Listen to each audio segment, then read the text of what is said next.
सब तो हड़पना चाहते हैं। यानी यह अपना है या पराया है, भेदभाव छोटी संकुचित बुद्धि के लोग करते हैं। 100 हिंदू परिवारों के बीच में एक मुस्लिम परिवार सबसे सुरक्षित रहता है, लेकिन मैं कहता हूं 100 परिवारों के बीच में एक हिंदू की बात तो दूर करिए, 100 मुस्लिम परिवारों के बीच में 50 हिंदू सुरक्षित रह सकता है क्या? नहीं रह सकता। हम तो सबके बीच सबको समान भाव से देख रहे हैं। उत्तर प्रदेश में मुसलमान सबसे ज्यादा सुरक्षित है कि इतिहास में कोई उदाहरण नहीं बता सकता किसी हिंदू राजा ने किसी देश पर जबरन कब्जा किया हो, कभी नहीं। इतिहास इसका उदाहरण है। महाराज, आपके राज्य में क्या मुसलमान सुरक्षित है? क्योंकि आए दिन सनातन की बात होती है। आप योगी हैं, मुख्यमंत्री हैं, महाराज हैं, क्या हैं आप फिर? मैं एक सामान्य नागरिक हूं, उत्तर प्रदेश का एक नागरिक हूं, और एक नागरिक में एक योगी हूं जो सबके सुख और सबके निरोगता की कामना करता है, सबका साथ और सबके विकास के मंत्र पर विश्वास करता है, और उसी भाव के साथ हम लोग कार्य भी करते हैं। आप मुझे बताइए, दुनिया की सबसे प्राचीनतम धर्म और संस्कृति है सनातन धर्म। उसके नाम से ही आप अंदाजा लगा सकते हैं। दुनिया की कोई जाति, मत और मजहब नहीं है जिसको उसकी विपत्ति के समय सनातन धर्मावलंबियों ने शरण न दी हो, उसके संरक्षण के लिए उसको हर प्रकार से फलने फूलने के लिए अवसर न प्रदान किया हो। लेकिन बदले में उसे मिला क्या? बदले में मिला क्या? और दुनिया के अंदर कोई उदाहरण नहीं, कोई उदाहरण नहीं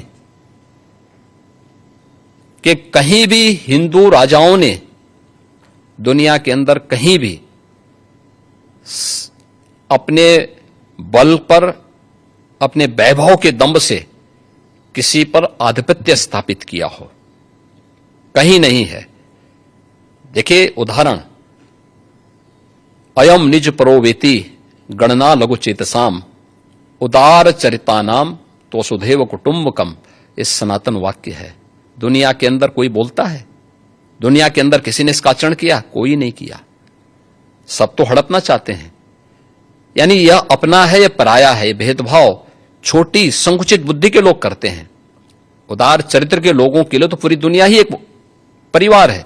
इस भाव के साथ सनातन धर्मावलंबी ने हमेशा काम किया है, और आज भी उदाहरण देखने को मिल सकता है कि 100 हिंदू परिवारों के बीच में 100 हिंदू परिवारों के बीच में एक मुस्लिम परिवार सबसे सुरक्षित रहता है। उसको इसके पर्व और त्योहारों को,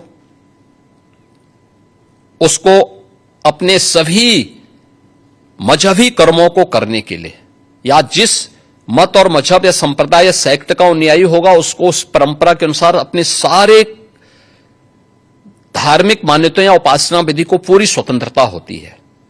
लेकिन मैं कहता हूं 100 परिवारों के बीच में एक हिंदू की बात तो दूर करिए, 100 मुस्लिम परिवारों के बीच में 50 हिंदू सुरक्षित रह सकता है क्या? नहीं रह सकता।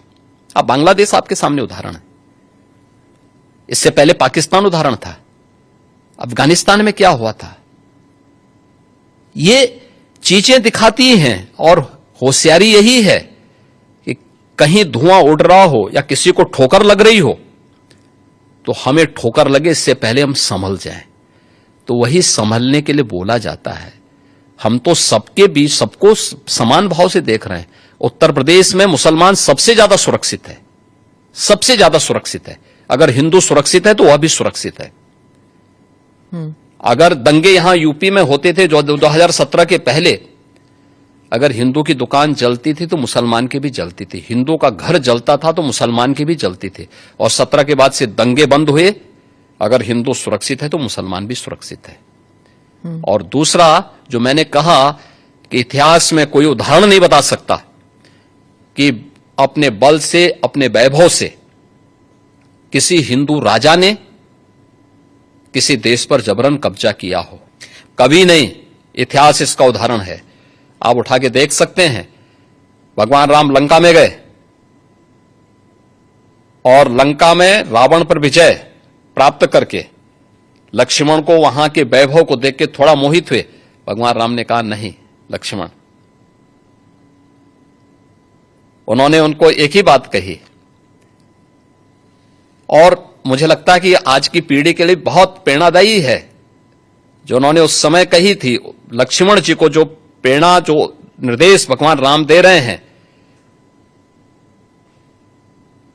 लंका के बारे में, अपि स्वर्णमयी लंका न मे लक्ष्मण रोचते, जननी जन्म भूमिस्य स्वर्गादपि गरीयसी। कि लक्ष्मण, लंका भले ही सोने की क्यों न हो, लेकिन याद रखना ये मुझे रुचिकर नहीं लगती, मेरी रुचि का नहीं है। मेरा काम था माता सीता को दुरात्मा रावण से मुक्त करना, वो मैंने कर लिया है।